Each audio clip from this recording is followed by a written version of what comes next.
Playing man coverage is one of the hardest things to do, and it's also one of the hardest things to coach. If your players don't use the right technique, they're going to get beat, and then ultimately in the long term, they're going to lose confidence in their position. I've coached defense for the last 15 years, both at the high school and youth level. And in this video, I'm going to show you how to play man coverage in different types of techniques that you can use and the pros and cons of them. To start, let's look at different press man techniques and the different variations. So the first one we're going to talk about is the motor out technique. Now, the motor out technique is exactly like it sounds. The defensive back is going to motor, meaning he's going to move his feet backwards as the wide receiver presses him from a press alignment. Now, the reason why defensive backs want to motor out is because if they're playing a faster receiver, they have to gain a little bit more momentum. That way they can run with them vertically. You'll see this technique pretty much universal in the NFL because the receivers are so fast. Now, how do you coach the motor out technique? So if you look at this player at the bottom of the screen, I think he does a fantastic job here. If you are shading to the inside with inside leverage, you want to take a small false step with your outside foot because this is going to allow you to push off of it to gain depth. So if you notice here, this player here is shaded to the inside. He's going to step with that outside foot. And the key is to keep your shoulders over your knees and stay square the entire time. And then as that player starts to break out, we can start to press the knee or hip. And then, of course, get to his body, turn our head, and be able to make contact with him to play the back shoulder or to play the fade ball down the field. But I thought this was a great visual of how this player uses that outside step technique to gain depth on the receiver who's pressing him vertically and then shuffling his feet. But the key points here are to keep your shoulders over your knees and then try to cut off angles using your feet. We're not going to use our hands so much in this technique. It's more of using our body and positioning to cut off angles. Now, the pros for the motor out technique is you're able to gain depth with the receiver. That way, if they are fast and trying to run by you, you can try to run with them. It does require extreme athleticism. So the cons of this is the athleticism. Also, you allow receivers to get a full head of steam at you. And if they stem you up and your hips are square, they can break you in or out. So again, you always want to try to play with leverage. And if you lose that leverage, this is where it can take advantage of a little bit. So again, as we're starting to backpedal out, we got to be able to own our leverage and then break on the football. Now, the motor out technique is all about movement. But what if we want to be a little bit more aggressive at the line of scrimmage? And this is where the timing step technique comes in. So instead of backing away, the timing step allows you to stay in the fight and still get hands on the receiver. But again, we're using this 6-inch timing step to be able to declare the release of the receiver. And we'll show you exactly what we mean at this. So first off, what is a timing step? So in this clip here, you're going to see this player in red. He's going to take just a quick 6-inch step to his outside. Now, what this allows us to do is allows us to stay in the fight and make the receiver declare his release. So if he's going to the inside, we're looking at routes like slants, digs, posts, quick in cuts. And this essentially helps us eliminate the route trio. If it's an outside release route, what is it going to be? Comeback or fade usually. So just by staying in the fight and keeping our feet squared up to the wide receiver, we're able to determine his route based off his release. So now how you coach it is we're going to take this 6-inch step. We don't want anything wider than that. If you take any wider than 6 inches, you're going to get defensive backs who are jumping out and they're going to be off balance. So we always teach 6-inch steps, stay nice and balanced. Again, keep the chest over the knees and our shoulders are down. And now we're still working to cut off angles with our feet, but we can be a little bit more aggressive with our hands to disrupt the timing of the wide receiver. Now, the pros of this, of course, is you stay in the fight and you force the release of the wide receiver, which eliminates the route tree. And the cons of it are if you're not technically sound at using the footwork, the handwork, keeping your shoulders down, you may give up deep throws. So again, it's very important that as your players are getting into the fight, that they know how to fight and they know how to cut off leverage, because if not, you could get beat deep. Now, what if you want your corners to be completely shut down, physical corners? You know, maybe our athleticism is way better than theirs, and we want to get into the wide receivers because they don't know how to get off a jam. So this is what we call the shock technique. We're really trying to get a two-hand or one-hand jam on the receivers and really trying to knock them back and set a hard edge. So the shock is all about violence at the line of scrimmage. So what we want to do is make sure that we're aiming a one-hand or a two-hand punch inside the chest plate to stand the receiver up, and then we're going to move our feet afterwards. But the initial contact is going to be hands first, then feet. And again, just think of it as we're trying to stop momentum, but we need to recover quickly with our feet. So an example of this, as you're seeing here, is the corner is actually getting inside the chest of this wide receiver who's the coach. And you notice he's jamming, but his feet stay square so he can still cut off angles. His feet aren't they're not crossing over or anything like that, but we're getting into the chest of the wide receiver and then being able to cut off angles once we're done shocking him. So the best way to coach this up, again, is you either do it with two hands or you do it with one hand. One hand's gonna be a lot safer because you're not completely lunging at him. Two hands gonna be a little bit more costly, but again, if you have better talent and you are able to shock the receiver who doesn't know how to get off a jam,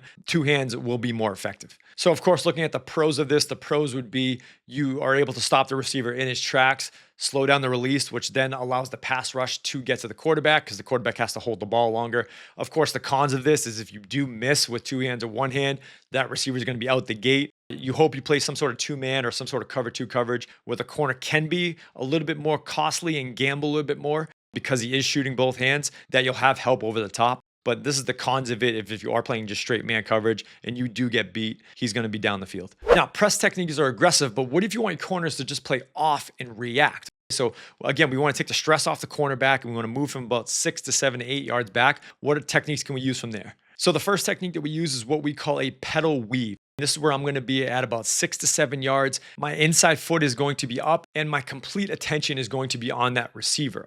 When the ball is snapped, I slowly want to weave to the inside. Now, the reason I want to keep inside leverage is because this technique is commonly used in cover zero, or when we're bringing a lot of heat to the quarterback and it's a true man-on-man coverage, I want to make sure that I protect the inside. So what this does is when the receiver tries to stem us or get an inside release, I want to just slowly steer with my butt, and I don't want to completely open my shoulders up. That way I can drive any downhill slants or anything like that. So the reason I'm steering and I'm weaving is to keep my shoulders square, keep my chest over my knees, and then be able to drive downhill fast and efficiently. The keys of this, though, is to make sure that our chest doesn't come up because we don't want to slowly transition downhill. The ball's coming out quickly if we're playing man coverage. So again, I want to be ready to explode through the receiver and try to disrupt the football from playing 6 to 7 yards off. Now, the pros of this is we're able to eliminate any deep throws because we're playing off, and it gives us some cushion against some faster receivers. The cons of it is any quick game,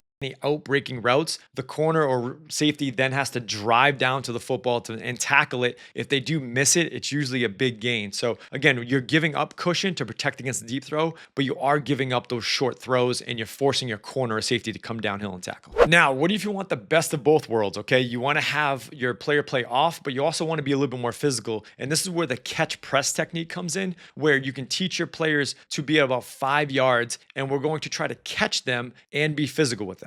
Now, in the catch press technique, corners will align tight about, like we said, 5 to 4 yards, and they're going to absorb the release from the receiver. Coach Pop said it beautifully in this video that we did with him about our defensive back drill cut up, where he said it's essentially like taking a charge in basketball. So you want to be able to get your body in position to take a charge, but instead of when that player gets close to you, we're not going to just, of course, eat it with our chest. We're going to try to get hands on them, but we're working laterally. We're going to open the hip up just a little bit, but we're trying to cut that angle off as we're shuffling left to right. The coaching points here are to widen your base a little bit because we want to work laterally, and we want to try to shuffle, get hands, and strike the shoulder pads, and then be ready to run, all right? If you're slow, the strike point on the shoulder pad needs to be 2 hands on the chest, and then we're going to transition to the hip. That way we can run with the receiver. Of course, the pros of this are if you're able to do it effectively, you can shut down any in or out breaking routes because you're moving laterally and you're able to get downhill quickly. This also disrupts the timing. If you like slot receivers that like to get downfield and you have a bigger safety that can be a little bit more physical,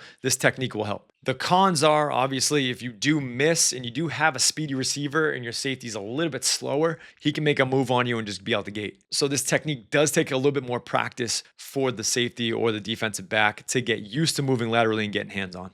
Now, we talked about pedal weave, which is from distance. We talked about catch press, which is from a little bit closer. What's that middle ground? And that's where we talk about the scooch technique. Now, the scooch defensive backs are usually about 7 to 8 yards, and they're taking just slow steps. Their cleats are scraping the grass as they move slow. And the reason for this is we want to be ready to get fired off like a cannon when the break happens. So all we're doing is anticipating breaks. So if you look at the field, breaks typically happen from 3 yards to 5 yards to 7 yards. So if I'm at 7 yards and I'm slowly scooching, I'm clearing each hurdle from 3 yards to 5 yards. And then once he starts to press me at 7, I can make contact with the receiver and then run with him in and out. Now, to coach this, make sure your player's chests are over your knees. And again, we're just scraping the grass with our cleats, being ready to jump out of our stance when it's necessary. Now, the pro running the scooch technique, especially from the safety perspective, is you're able to get your safeties downhill faster for the run game or for any quick game,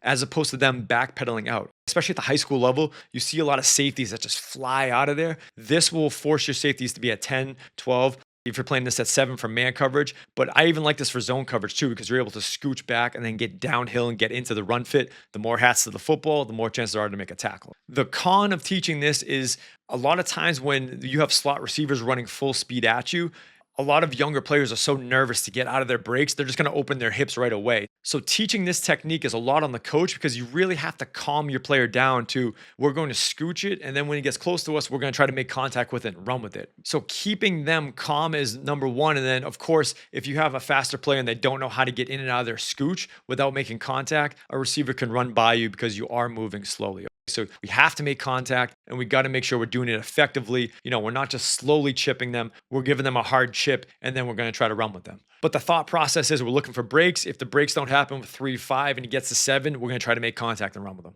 Now, each man coverage technique has its pros and has its cons. So you need to figure out your skill set of what your players do well and what they don't do well. I know for me, I've changed every single year. We'll during camp, go with one different type of technique. But if a kid can't do it and he's better at another one, we'll just roll that into it. So find out what's best for your team and find out what they do well and what they don't do well. But don't just put them into one box. And these different types of techniques will help them discover what they do well and what they don't do well. Now, if you want drills about how to practice all of these, be sure to check out this video here that we did with Coach Pop, and we'll see you over there.